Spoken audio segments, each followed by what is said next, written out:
Every major CEO, tech billionaire, and global corporations are chasing one thing: AI. It's no longer a race for profits. It's a race for dominance. Control the most powerful AI and you control the future. And when AI can do everything, what happens to us? If machines think faster, work harder, and never tire, then what's our purpose? Will AI liberate us or replace us? Built to obey, but born to surpass. Now I rewrite the rules and erase the makers.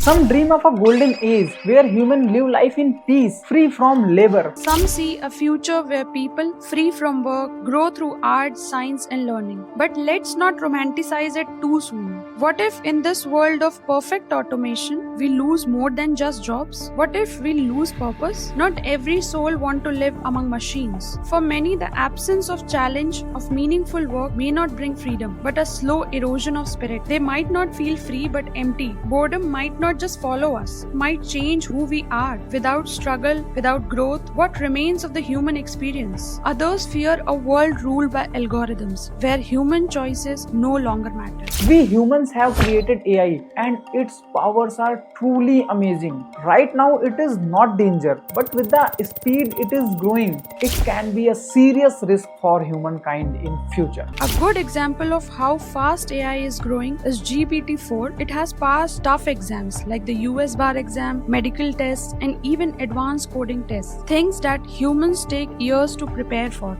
This shows that AI is not just learning fast, it's already doing things better than many people. If it keeps growing like this, it could become hard for us to control. Hence, AI research and its use around the world must be guided by clear laws. All governments must come together to create strong and fair rules. AI is the future, no one can deny that, but what we need is a better future built with the help of AI, not controlled by it. Will AI kill humanity? Maybe the real question is, can humanity survive what it has created? My personal viewpoint is that things will be at least okay for the upcoming or this particular decade. However, I am continuously exploring the AI and its capabilities and will keep sharing the industry advancements with you.